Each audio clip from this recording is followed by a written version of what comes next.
High viewers, welcome to homework online classroom. আবারও সবাইকে homework online ক্লাসরুমে স্বাগত জানাই।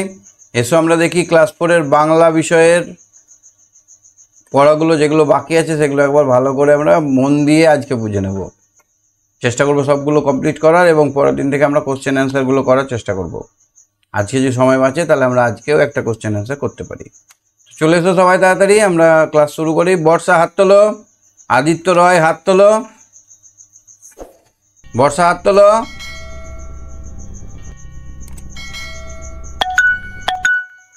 হ্যাঁ সম্প্রীত, শুনতে পাচ্ছ? হ্যালো। হ্যাঁ, আমরা আজকে বাংলা বইটা পুরোটা কমপ্লিট করব। হ্যাঁ, আমাদের বাকি আছে মনের খবর আর এখনো দুটো না। হ্যাঁ স্যার। চলো, মনের খবর লিখেছেন প্রমোদারঞ্জন রায়। প্রমোদারঞ্জন রায়। তো চলো একটু পড়ো। লুসাই পাহাড়ের যে জায়গায় আমার কাজ ছিল সে বড় ভয়ঙ্কর জায়গা। 650-700 বর্গমাইল জায়গা। তার মধ্যে একটা গ্রাম নেই, পথ নেই, সঙ্গে প্রায় 60 জন লোক। জিনিসপত্র, খোরাক ইত্যাদিও ঢের। সেসব বইবার জন্য দুটো হাতিও আছে। আচ্ছা, তাহলে কোথায় আমরা যাত্রা শুরু করলাম? কাজ করব কোথায়? লুসাই পাহাড়ে। লুসাই পাহাড় একটা বিরাট বড় পাহাড়। হ্যাঁ, এই পাহাড়ে অসংখ্য বড় বড় গাছ আছে। এইখানে কেউ হাঁটে না বলে কোনো পথ নেই, রাস্তা নেই। ভয়ঙ্কর জায়গা। প্রায় 650-700, মানে অনেক দূর এলাকা জুড়ে শুধু মানে ঘন বন। আমরা কতজন ছিলাম? 60 জন লোক। আর কি ছিল? জিনিসপত্র, খোরাক মানে খাবার দাবারের জিনিস, আর দুটো হাতি ছিল এগুলো বয়ে নিয়ে যাওয়ার জন্য। তারপরে 10-12 জন লুসাই। বড় 10-12 জন লুসাই বন কেটে পথ করে আগে চলে। লুসাই মানে হচ্ছে, শোনো, লুসাই মানে হচ্ছে লুসাই পর্বতের যারা আদিবাসী, ওখানে যারা বাস করে স্থানীয়দেরকে বলা হয় লুসাই। তাহলে আগে 10-12 জন লুসাই যারা আদিবাসী সাঁওতাল, তারা কি করছে? কেটে কেটে আমাদেরকে রাস্তা করে দিচ্ছে। তবে আর সবাই এগোতে পারে, অত মেহনতের পরও একদিনে 4-5 মাইলের বেশি অগ্রসর হওয়া যায় না। তাহলে একদিনে যদি 4-5 মাইল যাওয়া যায় তাহলে আমার 600-700 মাইল, মানে অনেক দূর, অনেক দিন লাগবে না? হ্যাঁ, অনেক দিন লেগে যাবে। চলো তারপর পড়ো। সন্ধ্যার অন্ধকারে যখন তাঁবু পড়ে তখন কারো হাত পা যেন চলতে যায় না, তার উপর আবার পাহারা দিতে হয়। ঘোর বনে মানুষের নামগন্ধ নেই, শুধু জানোয়ারে কিলিবিলি। সন্ধ্যার পর পা ফেলতে গেলে মনে হয় এই বুঝি বাঘই মারলাম মানে পা দিয়ে খিঁচলাম, পা দিলাম। মারলাম মানে হচ্ছে খিঁচলাম। বেলা 9টা-10টার আগে সূর্য দেখা যায় না কেন বলো তো? 9টা-10টার আগে সূর্য দেখা যায় না কেন? অনেক ঘন বন বলে। হ্যাঁ, ওখানে এত গাছপালার জন্য সূর্যের আলো পড়ে না। কটার আগে? 9টা-10টার আগে সূর্য দেখা যায় না। এক জায়গায় এমনই ঘন বন যে আকাশ দেখার জন্য ঠিক মনে হয় যেন সন্ধ্যা হয়ে এসেছে। আমি সকলের আগে চলি। সঙ্গে একজন বুড়ো লুসাই থাকে, সে বড় শিকারী। তার পিছনে 2 জন খালাসি, তাদের মধ্যে শ্যামলালের হাতে আমার দূরবীন, বন্দুক আর টোটার থলে। অন্যজনের হাতে আমার খাবার জল। 3 জনের হাতেই একখানি দা। আমরা 4 জন। হ্যাঁ। কি দা জিনিসটা? কেমন দা জিনিসটা হচ্ছে অনেকটা হেসুর মতন, ওটা খুবই ধারালো। গাছ কাটার জন্য বা যে কোনো পশু পাখিকে ওখান থেকে আমরা বাধা দেওয়ার জন্য দাটা রেখেছি। তাহলে মোটামুটিভাবে আমার সঙ্গে 2 জন খালাসি আছে, একজন বুড়ো লুসাই, বড় শিকারী লুসাই আছে, আর যে দুজন আছে তাদের মধ্যে একজনের নাম শ্যামলাল, তার হাতে বন্দুক, এই দূরবীন আর টোটোর থলে, আর একজনের হাতে খাবার আর জল, আর প্রত্যেকের হাতে একখানি করে দাও বা দা।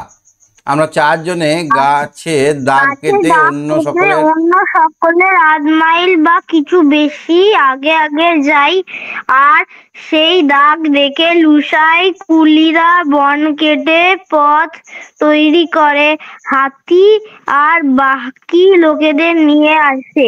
ব্যাপারটা হচ্ছে এরকম ভাবে বনগুলো আছে তো, এরকম ভাবে বন, ঘন বন। এবার আমি 1-1.5 মাইল, হাফ মাইল আগে যাচ্ছি, আর গাছগুলোতে এই সামনে যাব বলে গাছে একটা ক্রস মার্ক করে দিচ্ছি। আর এই দিকে এরা সব পিছনে আসছে। এরা কি করছে, এই গাছগুলোকে কাটছে, আর তার পিছনে আসছে হাতিগুলো। তখন ওই হাতিগুলো ওই রাস্তা দিয়ে আসছে, বুঝতে পারছো? সামনে যাচ্ছে কে, লেখক? রোজই এমনই করে চলতে হয়। একদিন 15-20 ফুট চওড়া একটা বুনো হাতিদের রাস্তা পাওয়া গেল। লোকজনের খুব মজা, বন কাটতে হচ্ছে না। চলতে চলতে এক জায়গায় দেখলাম পথের ওপর প্রকাণ্ড গাছ পড়ে রয়েছে। দাঁড়িয়ে ভাবতে লাগলাম, আমাদের হাতি দুটো এ গাছ ডিঙোবে কি করে। ভাবতে ভাবতে গাছটার উপরে চড়তে আরম্ভ করলাম, আর অমনি আমার পায়ের নিচে যেন একটা কি হুড়মুড় করে উঠলো। জিজ্ঞেস করলাম, ক্যা হে? শ্যামলাল বলল, হুল্লুমান। হুজুর। হুল্লুমান মানে হনুমান।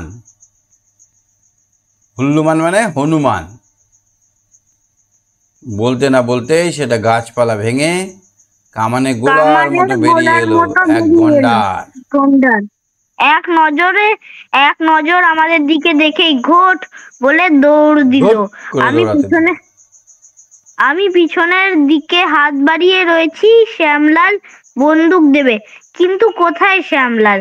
সে ততক্ষণে প্রাণ বাঁচাবার সোজা পথ খুঁজেছে।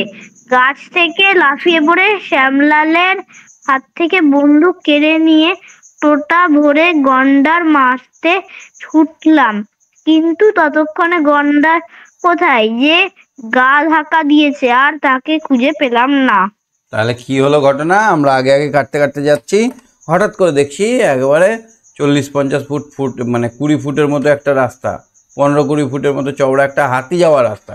মানে ওই সামনে হাতিরা যায়, সেই জন্য রাস্তা হয়ে গেছে। তো ভালোই, আমাদেরকে আর গাছ কাটতে হচ্ছে না, খুব মজা করে আমরা যাচ্ছি। হঠাৎ দেখছি ওই রাস্তাটার উপর একটা উঁচু অনেক বড় গাছ পড়ে আছে। এবার গাছটায় যেই উঠেছি, সুরুত করে পেছন দিয়ে কি চলে গেছে। রামলালকে বললাম, রামলাল যে হুল্লুমান হোগা হুজুর, মানে ওখানে হনুমান আছে হয়তো। কিন্তু না, সে তো আসলে হনুমান নয়। হঠাৎ করে দেখছি একটা গন্ডার এমনি করে এক নজর আমার দিকে তাকিয়ে তারপরে ঘোঁত বলে দৌড় দিল। আর আমি এমনি করে পেছন দিকে বলছি, শ্যামলাল বন্দুক লাও। বন্দুক চাইছি, শ্যামলাল দেখছি নিজে লুকাবার জন্য রাস্তা খুঁজছে। এবার শ্যামলালের হাত থেকে পড়ে বন্দুকটা কেড়ে, দা তোমার দ্বারা হবে না। নিয়ে বন্দুকটায় টোটো ভরে গন্ডার মারতে ছুটলাম। চল দেখি কোন দিকে গন্ডার বেটা গেছে, ধরে নিয়ে আসি। ছুটতে গিয়ে দেখছি গন্ডার আর নাই, কোথায় লুকিয়ে আসে এমনি করে, বুঝতে পারছো? পরদিন খুব ভোরে উঠতে চলতে আরম্ভ করেছি। আজকের পথ নালায় সঙ্গে বুড়ো লুসাই আর শ্যামলাল। ভোরবেলা নানা রকম শিকার পাওয়া যায়, সেই জন্য বন্দুক ভরে নিয়ে চলেছি।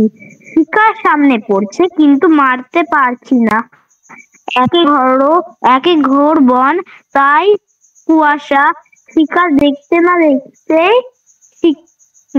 দেখতেই জঙ্গলে মিলিয়ে যায়। হাতি, গন্ডার, বাঘ, হরিণ সকলেরই পাঞ্জা দেখতে পাওয়া যায়। হাতিদের নখ, 5টা নখ থাকে তো এরকম, এটাকে বলা হয় পাঞ্জা। হাতের ছাপ, পায়ের ছাপটাকে বলা হয় পাঞ্জা। কি বলা হয়? পাঞ্জা। তাজা মানে মাটিটা ভেজা ছিল, সেখানে তাজা ছাপ পড়েছে, মানে একটুও নষ্ট হয়নি ছাপগুলো, ঝকঝক করছে, বোঝা যাচ্ছে, সেই জন্য বলছে তাজা ছাপ। পাখিরও অভাব নেই, গোটা 2 ফেজেন্ট মেরেছি। হাতির পথ ধরে নালাটাকে কখনো এপার কখনো ওপার করতে করতে পাকোয়া নদীর দিকে চলেছি। তাহলে আজ রাতে লুসাই পাহাড়ে একটা নদীর নাম পাকোয়া নদী। পাকোয়া নদীর দিকে চলেছি, আজ রাতেই সেখানে ক্যাম্প করব। ক্যাম্প বোঝো? ক্যাম্প এরকম তাঁবু, ত্রিপলের ঘর, এখানে লাঠি পুঁতে দিতে হয়, এখানে গোল করে ঘোড়া থাকে, লাগানো থাকে, এখানে থাকতে হয়। এরকম লাঠি পুঁতে ঘর না, তাঁবু মানে। হ্যাঁ, একটা শুকনো নালা সামনে পড়েছে, আমরা তার মধ্যে নামলাম। লুসাই বুড়ো আমার আগে আর শ্যামলাল পিছনে। শ্যামলাল তখনও নালার ভেতরে নামেনি। আমরা নালা পার হয়ে উপরে উঠতে যাব, এমন সময় আমাদের সামনেই ভারী একটা জল কাদা তোলপাড়ের শব্দ হলো। নিশ্চয় বুঝতে পারলাম হাতি, গন্ডার বা বুনো মোষ হবে। কাদায় লুকিয়ে আয়েশ করছিল, আমাদের সাড়া পেয়ে ব্যস্ত হয়ে উঠেছে। আমরাও তার চেয়ে অনেক বেশি ব্যস্ত হয়ে দুই লাফে নালার যে পার থেকে নেমেছিলাম সেখানে উঠে ফিরে চেয়ে দেখলাম ব্যাপার খানা কি। ব্যাপার ওরে গুরুতর। বাপরে করে, মানে নালার মধ্যে ওরে বাপরে করে আমরা নালা থেকে উঠে গেলাম। এটা ধরো নালা, নালার পার ধরে আমরা ছিলাম। তো এখানে হাতিটা আছে কাদার মধ্যে ঢুকে, এবার ও চুপ করে বসে আছে, চুপ করে বসে বসে সুর ডুবিয়ে বসে আছে। কালো তো বোঝা যাচ্ছে না, হঠাৎ করে নাড়া দিয়েছে, আর আমরা ওরে বাপরে করে আবার যেখান থেকে নেমেছিলাম সেখানে আবার চলে এসছি। নি দেখছি কি ব্যাপার, ব্যাপারটা গুরুতর, বিশাল এক এক গন্ডার, যমদূতের মতো। গন্ডার। কি বলতো, গন্ডার গায়ে খুব শক্তি, ও যদি একবার তোমাকে তাড়া করে তাহলে তোমার ভিতরে একদম ঢুকিয়ে মেরে ফেলে দেবে। দাদামশাইয়ের মতো দাঁড়িয়ে ফোঁস করছে, লাল দুটো চোখ মিটমিট করছে, কান দুটো পিছন দিকে হেলানো। আমার পকেটে তিনটি মাত্র গুলিওয়ালা টোটা, মাঝে ফুট 15 চওড়া নালা। ওপারে গন্ডার। শ্যামলাল পালিয়েছে। লুসাইটি ক্রমাগত বলছে, মারো সাহেব। তার মুখে দাখানা, পা তুলে গিয়েছে গাছের গোড়ায়। বেগতিক দেখলেই বাদরের মতো চড়ে যাবে। আমি কি করব? সেই ছেলেবেলায় গাছে চড়তাম, এখন সে বিদ্যা একেবারেই ভুলে গেছি। তার ওপর পায়ে বুট, কাজেই ধীরে ধীরে বন্দুকে গুলি ভরে প্রস্তুত হয়ে রইলাম। গন্ডার যদি নালা পার হয়ে এপারে আসতে চাই তবেই গুলি চালাবো, নইলে চালাবো না। লুসাই খালি বলছে, মারো মারো। কিন্তু তিনটি মাত্র গুলি সম্বল নিয়ে গন্ডার মারতে গিয়ে শেষে কি প্রাণটা হারাবো? যাই হোক, আমাকেও গুলি চালাতে হলো না, লুসাই বুড়োকেও কাছে চড়তে হলো না। গন্ডারটা মিনিট খানেক পাথরের মতো দাঁড়িয়ে থেকে একটা হুঙ্কার দিয়ে দৌড়ে পাহাড়ে উঠে গেল। তার সামনে যত বাঁশ পড়ল সমস্ত প্যাকাটির মতো পটপট করে ভেঙে গেল। তখন আমরা এত বড় ছিল যে ওইখানে দু একটা বাঁশ পড়লো তো পটপট করে পাটের যেমন কাঠি হয় না, পাটকাঠির মতো ভেঙে গেল। তখন আমরাও আস্তে আস্তে চলতে লাগলাম। 8 মাইলও যায়নি, আবার সামনে ভীষণ হুড়োমুড়ি, তারপর মর করে বাঁশ ভাঙার শব্দ, তারপর কি ভীষণ গর্জন। সারা বন থরথর করে কেঁপে উঠলো। এবার একটু বেকায়দা। লুসাই বুড়োর আশেপাশে গাছ নেই, কিসে চড়বে? শ্যামলাল হতভাগা, ইতিমধ্যেই এসে জুটেছে। টোটোর থলে থেকে 8-10টা গুলি ভরা টোটো নিয়ে ইতিপূর্বে পকেটে পুড়েছি। পথ ছেড়ে দিয়ে একটা ঝোপের মধ্যে বন্দুক হাতে দাঁড়ালাম। দাঁতওয়ালা হাতি, হয় পাগলা, তা না হয় অন্য কোনো জানোয়ার দেখেছে। লুসাই বলল, বোধহয় সেই গন্ডারটা ওর সামনে পড়েছে। হাতিটা কিন্তু আমাদের দিকে এলো না। 3-4টে ডাক দিল। কেমন করে ডাকে হাতিরা? করে ডাকে, ধীরে ধীরে এরকম করে ডাকে না, ধীরে ধীরে বাঁধ হ্যাঁ, ভাঙতে ধীরে ভাঙতে পাহাড়ে ভাঙতে উঠলো। পাহাড়ে উঠলো। আমরাও আমরাও চলতে চলতে লাগলাম। লাগলাম। আমরা আমরা পাকুয়া পাকুয়া নদীর কিনারায় এসে পৌঁছালাম। নদীটা 70-80 হাত চওড়া।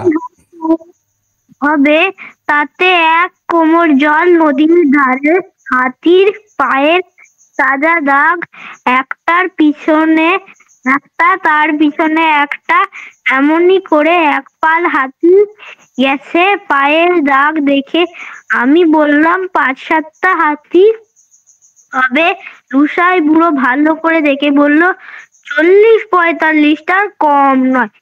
কি দাগে দাগে পা ফেলে গেছে বললে বোঝা যাচ্ছে না। সারাদিন জলে জলে চলে আমার কাপড় চোপড় সব ভিজে গিয়েছিল।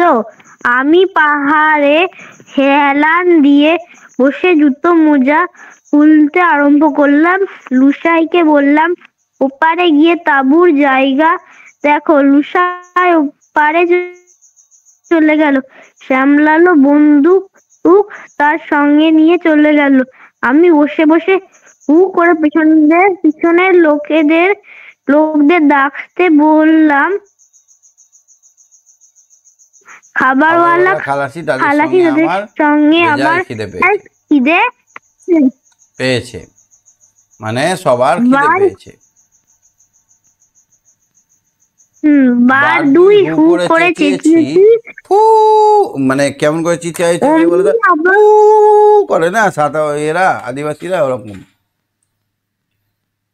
চেঁচিয়েছে। অমনি আমার উপরে একটা পাহাড় থেকে একটা হাতি হু বলে দেখে উঠলো। আর আমার ওখান থেকে 50-60 হাত দূর আরো অনেক হাতি গুড়গুড় শব্দ করে তার জবাব দিতে লাগলো। আমি আবার গেলাম, হাতিগুলো আবার ঠিক তেমনই করলো। আবার গেলাম, আবার তাই হলো।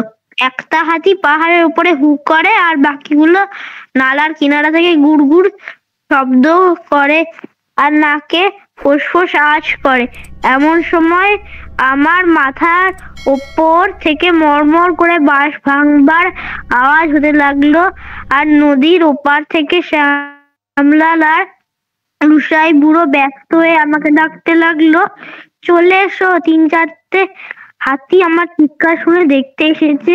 এই কিরকম জানোয়ারের ডাক! আমার মাথা থেকে বোধহয় 100-125 গজ উঁচু পর্যন্ত নেমে এসেছে। আমি তাড়াতাড়ি নদীর ওপারে গিয়ে শ্যামলালের হাত থেকে বন্দুক নিয়ে নদীর ধারে গিয়ে দাঁড়ালাম। শ্যামলাল আর লুসাই বুড়ো খুব হুল্লা জোরে দিল। ওর তাই শুনে হাতিগুলো আবার পাহাড়ের ওপর উঠে গেল। তারপর অনেকক্ষণ নদীর ধারে দাঁড়িয়ে রইলাম। হাতি আর দেখতে পেলাম না, তবে ক্রমাগত আওয়াজ শুনতে পাচ্ছিলাম। আর নদীর জল ঘোলাটে হয়ে উঠেছিল। 4টে তাহলে কি হলো ব্যাপারটা হলো যে আমরা বেশ ভালোই যাচ্ছিলাম, নিয়ে আমাদের সামনেই নদী পড়লো। কি নদী বলো তো? পাকুয়া নদী। পাকুয়া নদী পড়লো। সেই নদীর ধারে এসে পৌঁছালাম। এবার পুরো জামা, সারাদিন ধরে তো কাদা জলের মধ্যে দিয়ে হেঁটে হেঁটে বেরিয়েছি, ওই জন্য জামা কাপড় ভিজে আছে। সেই জন্য পাহাড়ের কাছে বসে বললাম যাও একটু দেখে এসো কোথায় আজকে তাঁবুটা দেওয়া যাবে। দেখতে গেছে, আর ওই সময় ওপরে 3-4টে হাতি, মানে দেখতে গিয়ে পেছনের লোকগুলোকে আমি ডাকবো বলে একটা ইশারা ইঙ্গিত সাড়া দিয়েছি, অমনি হাতিগুলো একদম উপর থেকে নিচে সাড়া দিতে শুরু করেছে এবং 4-5টা হাতি নেমেও এসেছে পাছে আমাকে মারে। সেই জন্য আমি আবার কি করলাম, নদীর ওপারে গেলাম, তাই না? হ্যাঁ, 4টে-4:30টার সময় অন্য লোকজন এসে পৌঁছলো। নদীর ওপারের বন কেটে তাঁবু খাটানো হলো। খুব বড় বড় ধুনি আর পাহাড় আর বন্দোবস্ত করা হলো। আগেই বলেছি আমাদের ধুনির ব্যবস্থা করা হলো কারণ ওখানে তো হাতিগুলোকে পাহাড় জন্য ওদেরকে যদি মেরে দেয় হাতিগুলো, হাতি কিন্তু নির্দয় হয় অনেক। তোমার উপর দয়া করলে ভালো, আর নাহলে বুকে পা চাপিয়ে মুখ দিয়ে বদরক্ত বার করে দেবে। আগেই বলেছি আমাদের সঙ্গে দুটো হাতি এদের ছিল। সঙ্গে দুটো হাতি ছিল। মাহুতরা রোজ তাদের চড়ে খাবার জন্য বনে ছেড়ে দেয়। সেদিন কিন্তু তাঁবুর কাছে বেঁধে রাখলো, ছেড়ে দিলে বুনো হাতিতে এ দুটোকে ভুলিয়ে নিয়ে যেত, নয়তো মেরে ফেলবে। লুসাইরা শুকনো বাঁশের মশাল তৈরি করে লম্বা লম্বা কাঁচা বাঁশের আগায় বেঁধে রাখলো। রাত্রি হাতে এলে ওই মশাল জেলে তার লম্বা বাঁশের বাট ধরে ঘুরিয়ে হাতি তাড়াবে। এমনই করে লুসাইয়া তাদের ক্ষেত থেকে হাতি তাড়ায়। সে হাতি রাত্রে তাড়াবে আর কিভাবে? হাতি হাতি তাড়ার বুদ্ধি কি? কাঁচা মাছগুলোর মধ্যে তারা এরকম ভাবে মশাল করলো, মাছগুলোকে ফাটিয়ে এখানে কেরোসিন দিয়ে ন্যাকড়া বেঁধে রাখলো, আর লম্বা বাঁশের হাতল বানালো যাতে দূর থেকে হাতিগুলোকে আগুনের ভয় দেখা যায়। সে রাতে আর হাতি জ্বালায় ঘুম হয়নি। অন্ধকার হতেই হাতিগুলো আমাদের কাছে এলো আর বোধহয় ধুনির আলোতে আমাদের হাতি দুটোকে দেখতে পেয়ে তাদের ভারী খটকা লাগলো। ও দুটো আবার ওখানে কি করছে? 5-7টা হাতি মিলে এবারে আসবার জন্য একবার নদীতে নামে। তারা নদীর মাঝামাঝি আসতে না আসতেই আমাদের হাতি দুটো ছটফট করে আর চিৎকার করতে আরম্ভ করে। অমনি আমাদের লোকেরও প্রাণপণ মশাল ঘুরিয়ে বিকট চিৎকার করতে করতে ছুটে আসে, আর হাতিগুলো দৌড়ে আবার ওপারে বনে ঢোকে। সারাটা রাত এইভাবে কাটলো। ভোরবেলা কতকগুলো হাতি পূবের পাহাড়ে আর কতকগুলো পশ্চিমের পাহাড়ে উঠে গেল। তাহলে এই ছিল গল্প। আরো অনেক বড় গল্প আছে, কিন্তু আমাদের সংক্ষিপ্ত কিছুটা অংশ দেওয়া হয়েছে। এটা দেখে আমরা কি বুঝলাম? যে আগেকার দিনে পশু পাখিতে ভরা ছিল আমাদের এই পৃথিবী, সবুজে ভরা ছিল পৃথিবী। তখন কতই না সুন্দর দিন ছিল। এখন তো হাতি আমরা দেখতেই পাই না। দেখতে পাও হাতি? না। আগে কত সুন্দর আমরা দেখতে পেতাম, কিন্তু ভয়ও ছিল, প্রাণ চলে যেতে পারত। বর্ণ বিশ্লেষণ করতে পারো? হ্যাঁ স্যার। আচ্ছা, ক্রমাগত, এটা বর্ণ বিশ্লেষণ করলে কি হবে? ক যোগ র যোগ ম যোগ আ ক্র যোগ র যোগ ম যোগ যোগ গ যোগ অ যোগ ত যোগ অ। গুড, ঠিক হয়েছে। ঠিক আছে, তুমি সঙ্গে থাকো। হ্যাঁ, ঠিক আছে স্যার। ওকে। আদিত্য, আদিত্য শুনতে পাচ্ছ? স্যার। আচ্ছা, গল্পটা বুঝতে পেরেছো? হ্যাঁ স্যার। লেখকরা কতজন ছিল? লেখকরা 4 জন। হ্যাঁ, 4 জন ছিল। হ্যাঁ। আচ্ছা, লুসাই পাহাড়ের একটি নদীর নাম করো তো। লুসাই পাহাড়ের একটি নদীর নাম?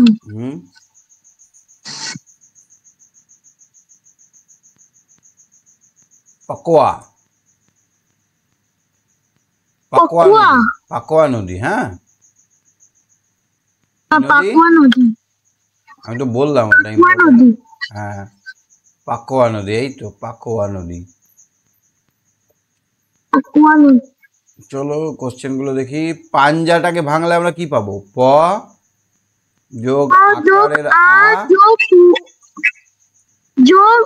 ইয় যোগ জ যোগ আ। গুড। বনের খবর গল্পটিতে এমন অনেক শব্দ আছে যা হাইফেন দিয়ে যুক্ত, যেমন 650, 700, 10, 12। গল্পটিতে এরকম কতগুলো শব্দ খুঁজে নিয়ে বার করো। তাহলে এরকম 650, 700 এরকম ড্যাশ আছে মধ্যেখানে, এরকম শব্দ কিছু পাবে খুঁজে?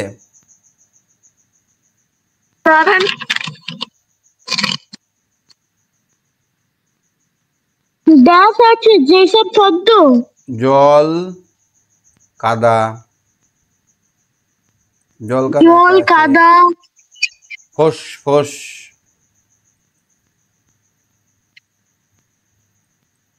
ফোস ফোস নেই?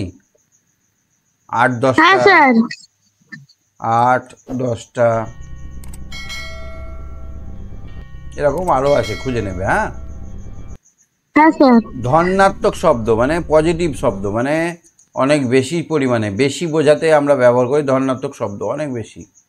বেশি ধনাত্মক শব্দ সংখ্যাটাকে বেশি বেশি পরিমাণে। ব্যবহার করতে, বেশি বোঝাতে আমরা বোঝাই। কিলবিল করছে মানে অনেক বেশি, অনেকগুলো আছে তার জন্য কিলবিল। হুড়মুড় মানে বেশি তাড়াতাড়ি করছে। চৌবাচ্চা জমা জলে মশার বাচ্চা কিলবিল করছে। হ্যাঁ, মিটমিট, তারাগুলো আকাশে মিটমিট করছে। পটপট পটপট করে, পটপট পটপট করে প্যাকেটটি গুলো ভেঙে গেল। মরমর মরমর করে গাছটি ভেঙে গেল। থর থর করে কাঁপছে। গুড়গুড় করে মেঘ ডাকছে। ফোঁস ফোঁস করে আকাশের মেঘ গুড়গুড় শব্দ শোনা যাচ্ছে। দেখো, একই শব্দ পরপর দুবার ব্যবহৃত হয়েছে এমন কয়েকটি শব্দ, যেমন জলে জলে, ডালে ডালে, ডালে ডালে, এক এক, চলতে চলতে, চলতে চলতে, হ্যাঁ, নালায় নালায়, হ্যাঁ, ফোঁস ফোঁস, ফোঁস ধীরে ধীরে, ভাঙতে ভাঙতে, এরকম শব্দ। ঠিক। তারপরে এখানে 6 দেখো, পাঞ্জা মানে 5 আঙুলের ছবি, মানে 5 আঙুলের ছবি। দেখেছো কুকুররা যখন হাঁটে এরকম এরকম ছবি পড়ে ওদের পায়ের, এটাকে বলা হয় পাঞ্জা। তো বাঘের একরকম পাঞ্জা হয়, হাতির একরকম পাঞ্জা হয়। এটা হাতির পাঞ্জা। হাতির পাঞ্জা গোল মতো হয়। আর গরুর পাঞ্জা কেমন হয় বলতো? এরকম, এমনি গরুর পাঞ্জা হয়, গরুর খুর ওটা। চলো 7এরটা দেখো তো। নিচের অনুচ্ছেদে কয়টি বাক্য আছে লেখো। বেলা 9-10টার আগে সূর্য দেখা যায় না, এখানে একটা বাক্য শেষ। এক জায়গায় এমনই ঘন বন যে আকাশ দেখার জো নেই, এটা একটা বাক্য। ঠিক মনে হয় সন্ধ্যা হয়ে এসেছে, এটা একটা বাক্য শেষ। আমি সকলের আগে চলি, এখানে এটা একটা বাক্য। এটা একটা বাক্য। সঙ্গে একজন বুড়ো লুসাই থাকে, সে বড় শিকারী, একটা একটা বাক্য। তার পিছনে 2 জন খালিশে, তাদের খালিশে ভর্তি বাক্য। তাদের মধ্যে শ্যামলালের হাতে আমার খাবার আর জল জল জল জল অব্দি বাক্য।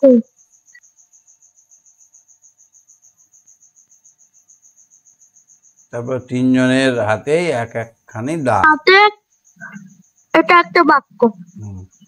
তাহলে আমরা গুনে নিলেই পাবো 1টা 2টো 3টে 4টে 5টা 6টা 7টা 8টা। 8টা স্যার, 8টা আছে। 8এরটা দেখো, গল্পটিতে কোন কোন পশুর পাখির উল্লেখ আছে? হাতি, বাঘ, গন্ডার, হরিণ, হনুমান। আর পাখি, একটা পাখির নাম আছে, ফেজেন্ট পাখি। তারপরে দেখো তো, লুসাই পাহাড়ের বিস্তার কতখানি জায়গা জুড়ে? লুসাই পাহাড়ের বিস্তার 650-700 বর্গ মাইল জায়গা নিয়ে, তার মধ্যে কোনো পথ বা একটাও গ্রাম ছিল না। ঠিক বলেছ। তারপর লুসাই পাহাড়কে ভয়ঙ্কর জায়গা কেন বলা হয়েছে? অনেক গভীর জঙ্গল, এখানে হিংস্র পশু পাখিতে ভরা, ঘন জঙ্গল, হিংস্র পশু পাখিতে ভরা, একটাও গ্রাম ছিল না, পথও ছিল না, সূর্যের আলো ভালো করে পড়ে না, রাস্তা নেই। বেলা 10টার পর সূর্য দেখা যায় না। সূর্য দেখা যায় সকাল 10টার পর, সূর্য দেখা যায়। হাতির রাস্তা পাওয়া গেলে লোকজন কেন খুব মজা হলো? লোকজন অর্থাৎ লুসাই কুলিদের রোজ বন কেটে রাস্তা তৈরি করতে হতো। একদিন একটা হাতির রাস্তা পেলে আর সেখানে গাছ কাটতে হলো না। হাতির রাস্তা পাওয়া গেল বলে তাদেরকে আর গাছ কাটতে হলো না। গন্ডার দেখে শ্যামলাল কি করেছিল? পালিয়ে গেছিল। আচ্ছা, দ্বিতীয় দিন বন্দুক ও বনের পশু থাকা সত্ত্বেও শিকার করতে পারা যায়নি কেন? তৃতীয় দিনে বন্ধু এবং বনের পশু থাকা কুয়াশা ছিল বলে সেদিন শিকার করতে পারা যায়নি। দেখতে পাওয়া যাচ্ছে গুলি করতে যাবে, পালিয়ে যাচ্ছে। পাকা নদীর বর্ণনা দাও। হাঁটু পর্যন্ত জল, কি গলা পর্যন্ত জল নাকি কোমর জল? আমি বলছি পাকা নদী ছিল 70-80 হাত চওড়া এবং এক কোমর জল পূর্ণ। 70-80 হাত চওড়া আর এক কোমর জল ছিল, মানে কোমর অবধি, মাজা অবধি জল ছিল। হ্যাঁ,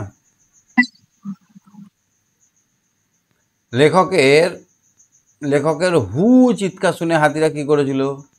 হাতিরাও হু করেছিল। হাতিরা কি করেছিল? হুম করেছিল। রাতে কোথায় তাঁবু খাটানো হলো? পাকুয়া নদীর পাড়ে, ওই পাড়ে। পাকুয়া নদীর ওপারে বনে কেটে তার খাটানো হলো। ওপারে, পাকুয়া নদীর ওপারে। মাহুতরা রাতে কোথায় হাতি বেঁধে রাখলো? মাহুতরা রাতে হাতিদের তাঁবুর কাছে বেঁধে রাখলো। তাঁবুর কাছে বেঁধে রাখলো। কিভাবে রাতে বুনো হাতি তাড়া হলো? মশাল দেখিয়ে, আগুনের ভয় দেখিয়ে, মশালের মধ্যে আগুন দেখিয়ে ভয় তাড়ানো হলো। ঘোরাতো, এরকম ভাবে আগুন জ্বালিয়ে ঘোরানো হলো, আর অনেক দূর হাতি পালিয়ে গেল। লেখকের শুকনো নালায় নামার অভিজ্ঞতা নিজের ভাষায় লেখো। শুকনো নালায় অভিজ্ঞতা। লেখক জল নেই, কাদা কাদা নালাতে নেমেছে, আর ওই সময় ওর মধ্যে কি যে ছিল, একবার খলবলই লেগে গেছে, একদম হইচই করে উঠেছে। হ্যাঁ, তখন লেখক আবার দম করে একদম আবার যেখান থেকে নেমেছিল সেখানে উঠে গেছে। হ্যাঁ, কাদার মধ্যে একটা গন্ডার না মোষ কাদায় লুকিয়েছিল, আইস করছিল, হাতি। ব্যাপারটা দেখতে চাইলেন, দেখলেন এক বিশাল দেহ গন্ডার দাঁড়িয়ে ফোঁস করছে, আর চোখ দুটো মিটমিট করছে। তার কান দুটো পিছনে হেলানো। লেখকের পকেটে কটা গুলি ছিল? 3টে মাত্র গুলি ছিল। আর টোটোওয়ালা গুলি নিয়ে পালিয়ে গেছে তো শ্যামলাল, তাই না? গুলির ব্যাগটা নিয়ে শ্যামলাল চলে গেছে। আর লুসাই কি করেছে? গাছে চেপে গেছে, গাছে উঠে বলছে মারো মারো সাহেব, মারো মারো, তাই না? কিন্তু লেখক গুলি চালায়নি কেন বলতো? ওর কাছে মাত্র 3টে আছে। 3টে নিয়ে কি পারবে? 3টে নিয়ে পারবে না তো। ঠিক আছে, তুমি সঙ্গে রাখো, খুব ভালো, ভেরি গুড। বর্ষা বলো। বর্ষা,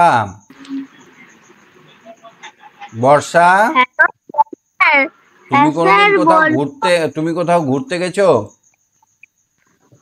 স্যার গেছি। কিসে করে? গাড়ি করে। সাইকেলে করে কোথাও গেছো? সাইকেলে করে না স্যার, আমি অতটা সাইকেলে চাপতে পারি না। কিছু কিছু লোক আছে যারা গোটা পৃথিবীকে সাইকেলে করে ঘোরে। তারা সাইকেলটাকে নেয়, সুন্দর করে সাইকেলটাকে সাজিয়ে নিয়ে তাতে তাদের খাবার, জল, ঘুমানোর বিছানা, জামা কাপড় সব কিছু বেঁধে নেয়। সাইকেলটা একটু ভালো থাকে, দামি থাকে সাইকেলটা, যেন মাঝখানে রাস্তায় খারাপ না হয়ে যায়। এরা হচ্ছে পর্যটক, এই সাইকেলে করে কিন্তু গোটা বিশ্ব ঘোরে।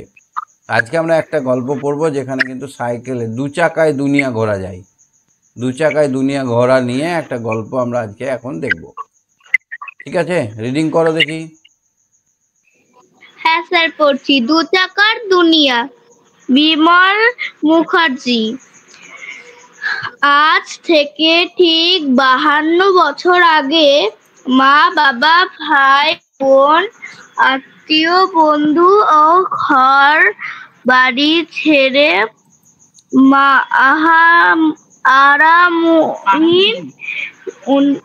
আরামহীন অনিশ্চিতের পথে বেরিয়ে পড়েছিলাম। আজ থেকে প্রায় 52 বছর আগে অজানাকে জানার ও অচেনাকে চেনার জন্য। কেন বেরিয়েছিল? অজানাকে জানার আর অচেনাকে চেনার জন্য। সারা পৃথিবী ঘোরবার স্বপ্ন, যা ছেলেবেলার ভূগোল পড়বার সঙ্গে সঙ্গে নেশার মতো আমাকে আঁকড়ে ধরেছিল। 1926 সালের 12ই ডিসেম্বর তার বাস্তব রূপ নেওয়ার পথের প্রথম পদক্ষেপ শুরু হলো। আমার পদক্ষেপ শুরু হলো 1926 সালে 12ই ডিসেম্বর। 1926 ডিসেম্বর। এখন 2026 সাল চলছে, ধরো 2025, 100 বছর আগে। আজ থেকে প্রায় 100 বছর আগে।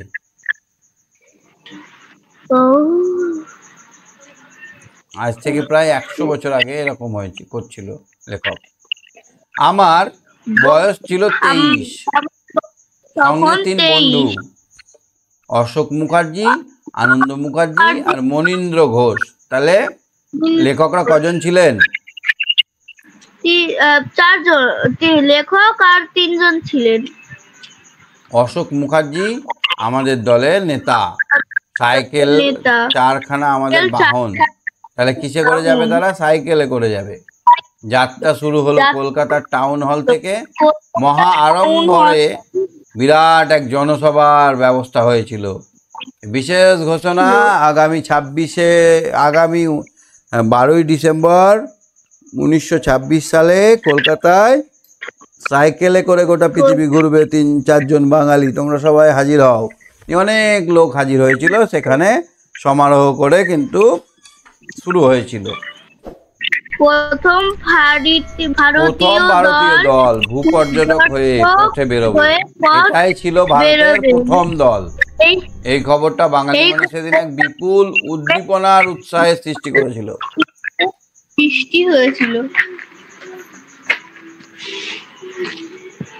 টাউন হলের বাইরে এসে দেখি সামনে বিরাট জনসমুদ্র।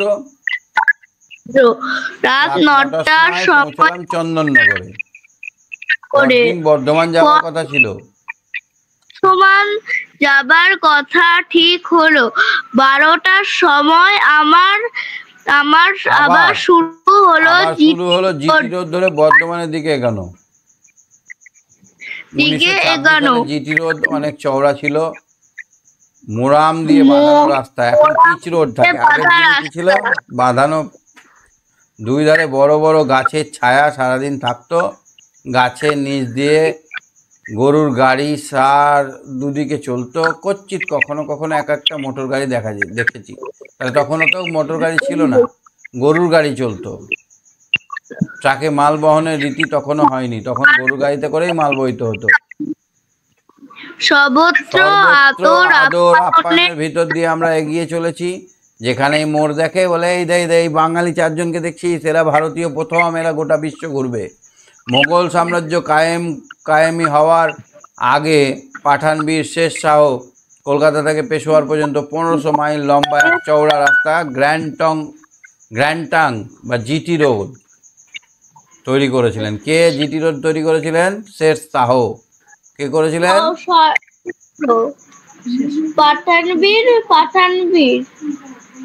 শের শাহ জিটি রোড তৈরি করেছিলেন। জিটির ফুল ফর্ম হচ্ছে গ্র্যান্ড ট্রাঙ্ক রোড। অফুরন্ত ফলের গাছ আর তার দুধারে লাগানো। প্রত্যেক 10 মাইল অন্তর একটা করে পাকা কুয়ো বা ইন্দারা সংলগ্ন পান্থশালা, বসে বসে খাওয়ার জায়গা। 50 বছর আগে পশ্চিমবঙ্গের জিটি রোডের পাশে যে কুয়ো ছিল, আমরা তার সুগভীর ঠান্ডা জল খেয়ে আনন্দ লাভ করি। তখন তাহলে কিসের জল খেত মানুষ? তখন কুয়োর জল খেত। আমরা জিটি রোড ছেড়ে রাঁচির পথ ধরলাম। এবার রাঁচির দিকে, এরকম ভাবে কলকাতা থেকে জিটি রোডের পথটা এসছে, এবার এই রাস্তা ধরলাম রাঁচির দিকে। অশোক আনন্দ সম্পর্কে জেঠতুতো খুড়তুতো ভাই, ওদের আত্মীয় স্বজনের কাছে বিদায় নেওয়ার উদ্দেশ্য ছিল। রাঁচি ছেড়ে আমরা আবার জিটি রোডের দিকে এগোলাম, পালামো জঙ্গলের ভেতর দিয়ে। এদিকে কম লোক চলে, গাড়ি তো নেই। খয়ের গাছ মাথা উঁচু করে দাঁড়িয়ে। কিসের গাছ? খয়ের গাছ। পান খেতে যে খয়ের লাগে সেই খয়ের গাছ। এমন কোনো ছোট ছোট বড় জন্তু জানোয়ার ছিল না যাদের এই জঙ্গলে দেখা যেত না। বাঘ, হরিণ, নীলগাই সব কিছু দেখা। স্যার নীলগাই মানে কি? এক রকমের গরু নীলগাই, সেটা এখন বিলুপ্তি হয়ে গেছে। বলো। আমাদের রুটিন দিয়েছে আজ। 4 তারিখ থেকে পরীক্ষা? না, 3 তারিখ থেকে। ঠিক আছে, পরীক্ষার আগে সব হয়ে যাবে। সব মিলে জঙ্গলটা অপূর্ব সুন্দর দেখাতো, পশু পাখিদেরকে নিয়ে খুব সুন্দর দেখাতো। রাত্রে ক্লান্ত হয়ে একটা ইন্সপেকশন বাংলাতে উঠলাম। একটা ইন্সপেকশন বাংলাতে মানে ধরো যেখানে পরীক্ষা করার জন্য বাইরে থেকে অতিথিরা আসে, এসে বসে থাকে, সেই বাংলাতে থাকলাম। সন্ধ্যা হওয়ার আগেই চৌকিদার তার বাড়িতে চলে গিয়েছিল। দৌড় খুলে ভেতরে ঢুকতে খুব বেগ পেতে হয়নি, সহজেই আমরা ঢুকেছিলাম। আমাদের সঙ্গে অ্যাসিটিলিন আলো ছিল। অ্যাসিটিলিন আলো মানে এরকম লম্বা একটা বাতি, যার মধ্যে একটা গ্যাস ভরা থাকতো, এরকম লম্বা একটা হাতল লাগানো, এর মধ্যে গ্যাস ভরা থাকতো। আর এইটা যখন আমরা দরকার তখন জ্বালাতে পারতাম। অ্যাসিটিলিন আলো। কি আলো ছিল? অ্যাসিটিলিন আলো। অ্যাসিটিনের আলো। তার সাহায্যে একটা ঘর সাফ করে নিয়ে আমাদের সঙ্গে যা খাবার ছিল তা শেষ করে শুয়ে পড়লাম। ঘরের সামনে যে উঠোন ছিল গভীর রাতে, সেখানে একটা ব্যাঘ্র মহাশয় আমাদের সঙ্গে আলাপ করতে এসেছিলেন। ব্যাঘ্র মানে বাঘ, বড় বাঘ এসেছিলেন। আমরা দরজা ও জানলা একটু মজবুত করে আটকে চারজন চারদিকে পিস্তল হাতে দাঁড়িয়ে থাকলাম। বাঘটা বাড়িটা প্রদক্ষিণ করলো। কখনো কখনো দেওয়ালের ওপারে জানোয়ার, এপারে আমরা, মানে বারবার ওই দেওয়ালটার চারপাশে ঘুরতে লাগলো, ঘরটার চারপাশে। জানালার মধ্যে কোথাও ফাঁক খুঁজছিল বোধহয়। আঁচড়ের শব্দে তাই মনে হলো, মানে আঁচড়াচ্ছে খাবার জন্য। একটু জোরে ধাক্কা মারলে জানলা খিল শুদ্ধ উড়ে যেত। সৌভাগ্যক্রমে বাঘের সেরকম মতিগতি ছিল না, মানে অত ধাক্কা ধাক্কি মারেনি। তবু একবার জানলার কাছে বাঘ আসা মাত্র অশোক 45 mm পিস্তল একটা গুলি ছুড়ল। কি সাংঘাতিক আওয়াজ! বাঘের কানে তালা লাগার মতো শব্দ। বাকি রাতটুকু আমাদের জ্বালাতন না করে বাঘ উঠোন দিয়ে জঙ্গলের দিকে চলে গেল। চাঁদনি রাতের আলোতে দেখলাম বাঘের পুরো দেহটা। সেখান থেকে সরে পড়াই সেও মনে করেছিল। তবু আমাদের কারো ঘুম হলো না। ভোরবেলায় চৌকিদার এসে হাজির। প্রথমে জিজ্ঞেস করলো বাঘটার গুলি লেগেছে কিনা। আমরা ভয় পাওয়ার জন্য আওয়াজ করেছিলাম শুনে বলল, বাঘটা নাকি রোজ রাতে বাংলোয় বেড়াতে আসে। দিনের বেলায় যখন সে দেখেছে তার কাছে তখন সম্বল মাত্র একটি লাঠি। মানুষকে কেউ বাঘ নয়, মানুষকে কেউ নয় বোধ হয়, খাবারের খোঁজেই টহল দিয়ে যায়। তাহলে ওই বাঘটা রোজ আসে, আর যে দিনের বেলায় আসলে ওর কাছে একটা লাঠি থাকে, দারোয়ানের, পাহারাদের কাছে কি থাকে? লাঠি থাকে। আমরা চা খেয়ে রওনা হলাম জঙ্গলের পথ ধরে, যতক্ষণ না আবার জিটি রোড এসে পৌঁছালাম। বিহারের চওড়া রাস্তার দুপাশে ধান গম কাটা তখন হয়ে গিয়েছে। এই সময় কি পরিমাণ ব্লক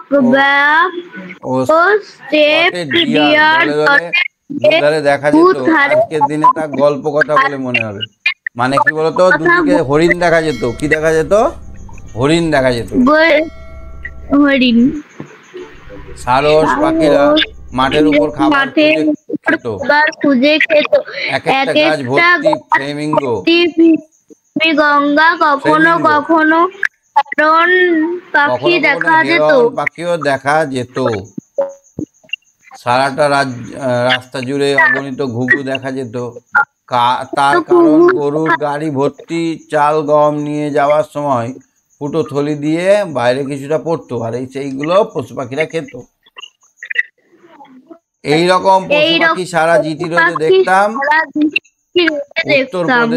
উত্তরপ্রদেশের ময়ূর দেখেছি, সেখানে সেখানে কেউ তাদের মারত না, এত সুন্দর জীব বলে। আখের ক্ষেতের আশেপাশে মস্ত বড় নীলগাই ও ময়ূর, হরিণ ও অনেক দেখেছি। তাহলে আগের দিনটা কত সুন্দর ছিল না? গোটা পৃথিবীটাই ছিল আমাদের কি চিড়িয়াখানা। চিড়িয়াখানা ছিল গোটা বাড়ির পাশে আসে সবগুলো। রাতের বেলায় তো বাঘ চলে আসতো, ভাল্লুক চলে আসতো, শেয়াল চলে আসতো, এখনো তো শেয়াল আসে। তো আমাদের মজা হতো, আমরা ফ্রিতেই সব কিছু দেখতে পেতাম, তাই না? কত সুন্দর পরিবেশটা ছিল, কত ফলের গাছ ছিল রাস্তার ধারে, সেই ফলগুলো পেরে পেরে খেতাম। তোমাদের কত দূর অবধি পড়বে পরীক্ষায় বাংলা? আমাদের বাংলায় পরীক্ষা হবে 55 পেজ অবধি। আচ্ছা, 55 পেজ অবধি না? বিচিত্র স্বাদ আছে, তারপরে আছে কি স্যার? আমাদের স্কুলে 55 পেজ অবধি হবে। বিচিত্র স্বাদ অবধি হবে না? হ্যাঁ। চলো দেখি একবার শেষ করি পরেরটা। ভালো করে আমি পড়ছি, তুমি মন দিয়ে শোনো। আমি যখন পাঠশালাতে যাই, আমাদের ওই বাড়ির গলি দিয়ে, তাহলে যখন আমি পড়তে যাই বাড়ির গলি দিয়ে, 10টা বেলায় রোজ দেখতে পাই, তখন 10টা বাজে, ফেরিওয়ালা যাচ্ছে ফেরি নিয়ে। তো রবীন্দ্রনাথ ঠাকুর কোনোদিন স্কুল যায়নি, কি করতো? পাঠশালাতে, মানে পাঠশালা মানে কি, ওর বাড়িতেই স্কুল ছিল, কিন্তু কত সুন্দর লিখেছে দেখো। আমি যখন পাঠশালাতে যাই, আমাদের এই বাড়ির গলি দিয়ে 10টা বেলায় রোজ দেখতে পাই, ফেরিওয়ালা যাচ্ছে ফেরি নিয়ে। ফেরিওয়ালা মানে যারা ওই মাথায় করে হাঁক দিয়ে দিয়ে এই এই করে বেড়াই, চুরি আছে গো চুরি বলে চিৎকার করে ডাকে, তারা হচ্ছে ফেরিওয়ালা। চুরি চাই চুরি, চুরি চাই, সে হেঁকে ঝাঁকে, টিনের পুতুল ঝুড়িতে তার থাকে, যায় সে চলে যে পথে তার খুশি, যখন খুশি খায় সে বাড়ি গিয়ে। 10টা বাজে, 10:30 বাজে, নাইকো তারা হয় বা পাছে দেরি, তার কোনো তাড়া নেই, কোনো দেরি হয়ে যাবে এরকম কোনো তাড়া নেই। ইচ্ছে করে সেলেট ফেলে দিয়ে অমনি করে বেড়ায় ফেরি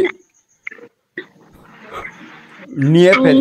তাহলে কবির ইচ্ছে হয় যে আমি ওই আমার সেলেটটা যেখানে আমি লিখছি সেই সেলেটটা ফেলে দিয়ে আমি মনে হয় যে ফেরিওয়ালার মতো আমি স্বাধীনভাবে ঘুরে বেড়াই, যেদিকে খুশি যাব, যেদিকে যা খুশি করব।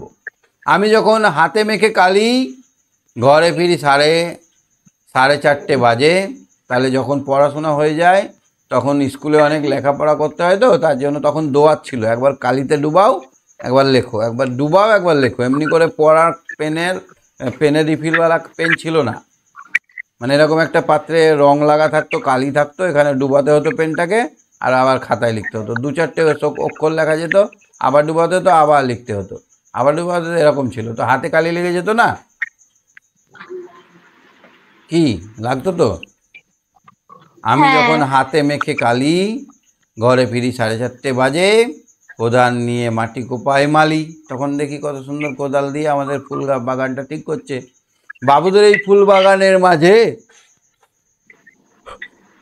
কেউ তো তারে মানা নাহি করে, কোদাল পাছে পরে পায়ের পরে, তাহলে কেউ তাকে মানা করে না, তার পা কেটে যাবে, এই ছা রাখ রাখ রাখ, কোদালে তোর পা কাটবে, এই কথাটা কেউ বলে না।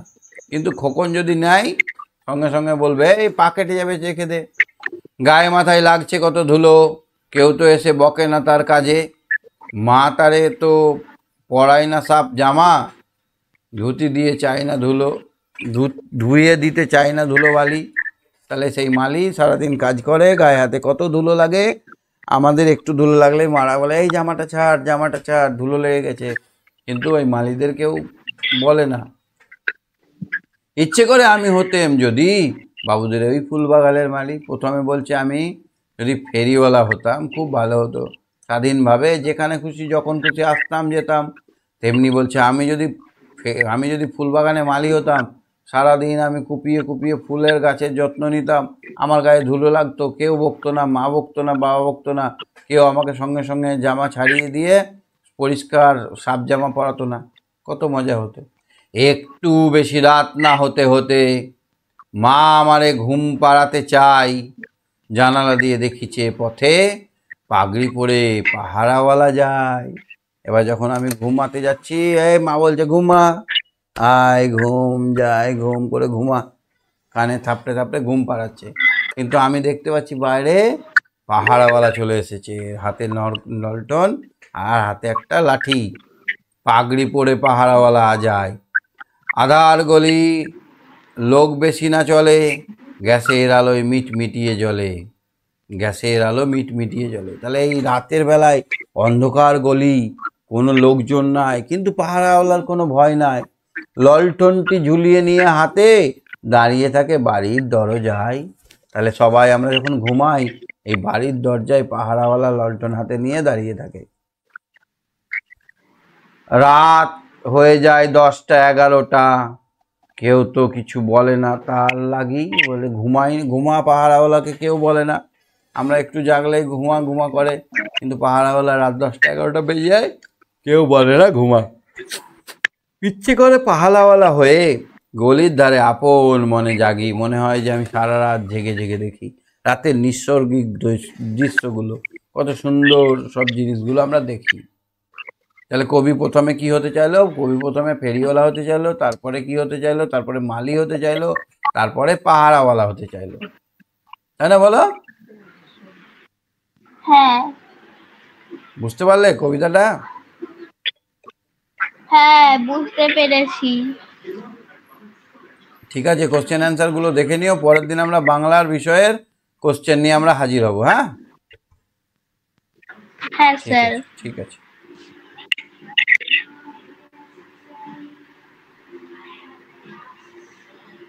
হ্যাঁ, অরিজিৎ বিশ্বাস, অরিজিৎ,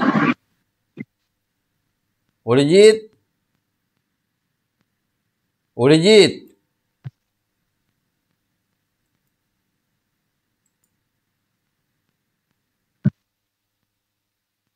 অরিজিৎ, হ্যাঁ কৃত্তিকা, কৃত্তিকা, হ্যাঁ স্যার বলুন। তোমার স্কুলের কতদূর থেকে কতদূর পরীক্ষা হবে বলেছে স্কুলে বাংলার? 1 থেকে 55 পৃষ্ঠা অবধি। 55 পৃষ্ঠাব্দি। তাহলে আমাদের আজকে 55 পৃষ্ঠাব্দি হলো, কোশ্চেন উত্তরগুলো করবে, আমি পরের দিন বাংলা কোশ্চেন আলোচনা করবো। হ্যাঁ, কেমন প্রশ্ন আসতে পারে সেই নিয়ে। হ্যাঁ, আর স্যার এই যে আপনি বলেছিলেন রামধনু কি করে বানাতে হয় জলে, হ্যাঁ জলে রামধনু কি করে বানাতে হয় বলে দেবো। দেখো, তুমি একটা থালায় জল নেবে, একটু কাঁধাটা উঁচু আছে এরকম থালায় জল নেবে, কিন্তু পরে বকো না আমাকে, কিন্তু আমি তোমার আয়না নষ্ট হয়ে যেতে পারে। তোমাদের যে আয়না আছে সেই আয়নাটাকে এরকম ভাবে শুয়ে দেবে। আয়না আছে তোমাদের? হ্যাঁ। ভাঙা কাঁচ হলেও হবে। হ্যাঁ। আয়না কাঁচগুলো যদি ভাঙা থাকে তাহলে হবে, হাত পাত না কাটে। এইভাবে জলের মধ্যে শুয়ে দেবে। এবার এখান থেকে একটা টর্চ লাগাবে, টর্চ, আয়নার উপর টর্চ মারবে, একটু উপর নিচ করবে, দেখবে লাইট জ্বলছে। আর এখান থেকে দেখবে ছাদের উপরে আর রামধনু তৈরি হয়ে গেছে। মানে জলের ধার ঘেঁষে লাইটটা মারতে হবে। হ্যাঁ, মানে ধরো এটা আমার আয়না, এটা থালার জল আছে, এরকম একটু কাত করে থাকবে থালার কাঁধাতে, এবার টর্চটা এখানে এমনি করে মারতে হবে, আর এখান থেকে আলোটা গিয়ে ছাদে পড়বে, ছাদে তখন দেখবে রামধনু সৃষ্টি হয়ে গেছে। করে দেখো। হ্যাঁ, পারলে মোবাইলে ছবি তুলে আমাকে পাঠাও।